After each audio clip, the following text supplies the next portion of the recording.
morning students, welcome to all of you in online class.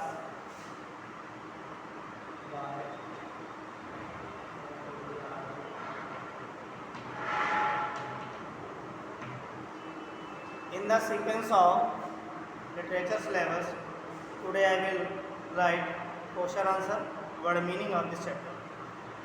The chapter is how the camel got his hump. So students, be careful and write down meanings of the chapter how the camel got his hump. So students, write down word meaning of the chapter hump. hump word जो है ये H लगा हुआ है extra, इसी को बोला जाता है हमप को ही हमप बोला गया है।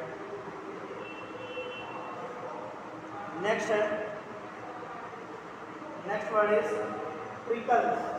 क्या है स्टूडेंट्स? प्रिकल्स। Thorny leaves.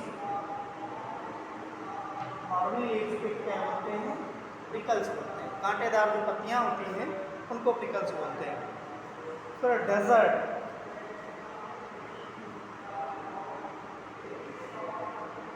यहाँ पर एक वर्ड यूज किया गया है प्रेजेंटली। प्रेजेंटली तो होता है प्रेजेंट टाइम को शो करता है, लेकिन यहाँ पर इस स्टोरी के अकॉर्डिंग है आफ्टर सम टाइम। क्या है? After some time. प्रेजेंटली का मतलब है after some time. Next word है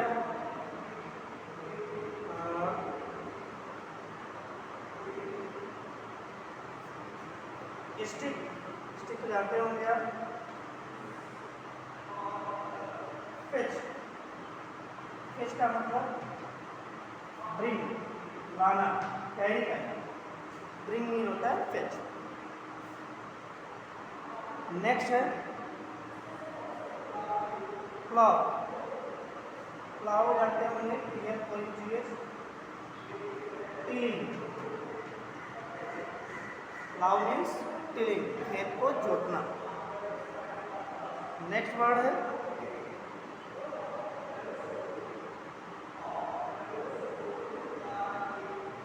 पंचायत। पंचायत। पंचायत देखने क्या है? मीटिंग। पंचायत का मतलब क्या है? मीटिंग। नेक्स्ट वर्ड ची। ची मीन्स चबाना। एस इन बोलते हैं किनारे, bank.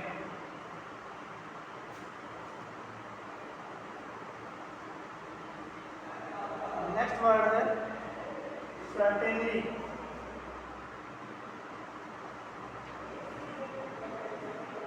Certainly. Correctly. Certainly means correctly. और अगर कुछ वर्ड मीनिंग है तो वो भी देख लीजिए।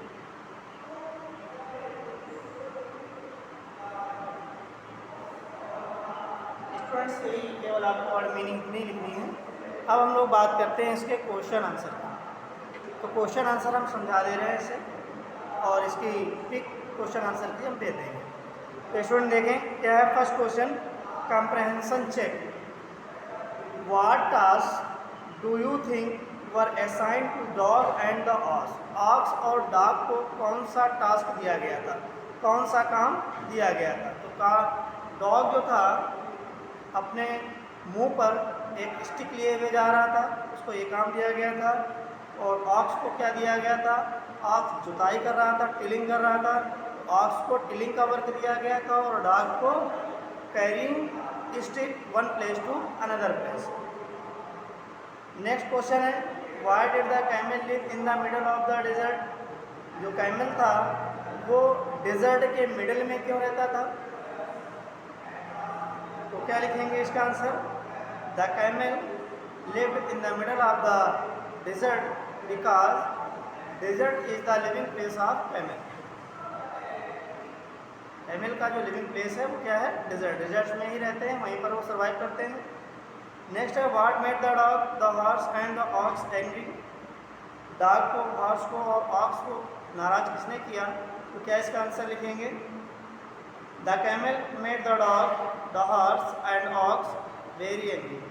कैमल ही ऐसा था जिसने डॉग, ऑक्स और हॉर्स को एंग्री किया था, क्योंकि सारे जानवर तो वर्क कर रहे थे, केवल कैमल ही एक ऐसा था जो वर्क नहीं कर रहा था और उससे कहने पर क्या आंसर देता था?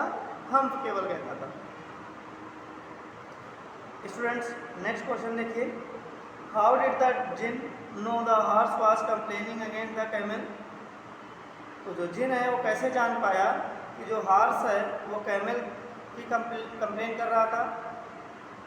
हॉर्स कैमल की कंप्लेन इसलिए कर रहा था क्योंकि सारे जानवर डेजर्ट के वर्क कर रहे थे। और जिन कौन था? Jinn was the incharge of desert. Desert का इंचार्ज था, इसलिए हॉर्स ने जिन से शिकायत की कि सारे जानवर पूरे डेजर्ट के वर्क कर रहे हैं, तो क्या किसी एक पर्टिकुलर जानवर को केयरलेस होना पॉसिबल है? क्या किसी जानवर को केयरलेस होना चाहिए? इस तरह के क्वेश्चन हॉर्स ने जिनसे किया था। New question, the jinn remonstrated with the camel who said humph. जिन ने कैमल से जब डिमॉन्स्ट्रेट किया, पूछा कि आप काम क्यों नहीं कर रहे हैं, तो हम किसने कहा था? तो हम केवल कैमल ही ऐसा था जिसने हम कहा था। और देख लेते हैं इसके कंप्रेंशन चेक वाले क्वेश्चन। ये the camel was looking at this own reflection in the pool, what does it suggest to you about the camel. जो कैमल था वो अपनी रिफ्लेक्शन को तालाब में देख रहा था। What does it suggest to you about the camel. Camel के बारे में किसने सजेस्ट किया? जब हॉर्स ने जिन से कहा कि जो कैमल है कोई वर्क नहीं करता है, तब जिन ने डस्ट ऑफ क्लाउड का रूप धारण करके पूरे डेजर्ट का एक चक्कर लगाया। तब उसने ये देखा कि जो कैमल था वो अपनी ही रिफ्लेक्शन तालाब में देख रहा था, और उसको कैमल से कहा भी जिन ने कि आप काम क्यों नहीं कर रहे, उसने इस बात को ध्यान नहीं दिया था। द कैमल सेड हम repeatedly, how did it affect him. Camel ने रिपीट करके कहा हम, how did it affect him, ये इससे क्या इफेक्ट पड़ता है, कैसा इफेक्ट पड़ा। तो हम्प का मतलब जो था कहने का कैमल के, उसकी बॉडी में हम्प निकला हुआ है, उबड़ निकला हुआ है, वो वर्क नहीं कर सकता। लेकिन उसका मतलब ये, जिनका मतलब ये था कि जो आपकी बॉडी में हम्प निकला हुआ है वो वर्क करने से नहीं निकला, वो कैमल में नेचुरली निकलता है, जिसमें कैमल की एनर्जी स्टोर रहती है, वाटर स्टोर रहता है। अगर कैमल को कई दिनों तक फूड और वाटर ना मिले तब भी वो हम्प की मदद से सर्वाइव कर सकता है। तो ये कैमल के लिए ही था, ये वर्क करने से नहीं आया। तो कैमल को इस हम्प का बहाना नहीं बनाना चाहिए और उसे अपना काम करना चाहिए था। What according to jinn was the use of the hump. Hump का यूज़ क्या था जिन के अकॉर्डिंग? हम्प का यूज़ ये है कि अगर किसी कैमल को फूड या वाटर कई दिनों तक ना मिले तब भी वो अपने हम्प में इतनी एनर्जी स्टोर रखता है जिससे उसका कई दिनों तक का वर्क चलता रहता है, काम चलता रहता है, उसे कोई परेशानी नहीं आने वाली है। He has never yet learned to behave in the light of this. What is the writer's opinion about the camel? He has never yet learned to behave. इसने कभी भी अच्छे से बिहेव करने नहीं सीखा है। राइटर का क्या विचार था कैमल के लिए इसके बारे में? तो कैमल का जो बिहेव था वो वाकई ठीक नहीं था।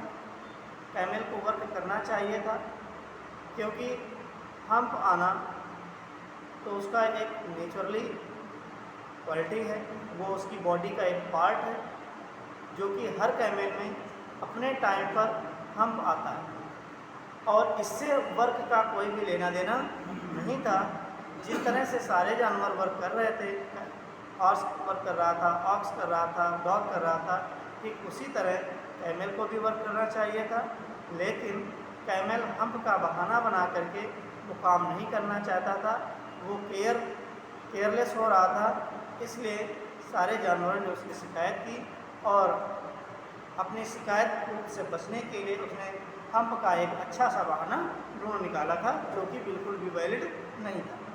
तो स्टूडेंट्स, ये आपके क्वेश्चन थे, क्वेश्चन को एक्सप्लेन कर दिया है। इसके क्वेश्चन के आंसर आपको हम पिक में सेंड कर दे रहे हैं, और इसके पहले भी एक बार हम इसके क्वेश्चन आंसर लिखा चुके हैं, वर्ड मीनिंग लिखा चुके हैं, लेकिन सिलेबस के अकॉर्डिंग आपको फिर से कराया जा रहा है। जिन स्टूडेंट्स ने नहीं किया हो पहले, वो अब इस सिलेबस को ज़रूर करें। Thank you, have a nice day, take care of.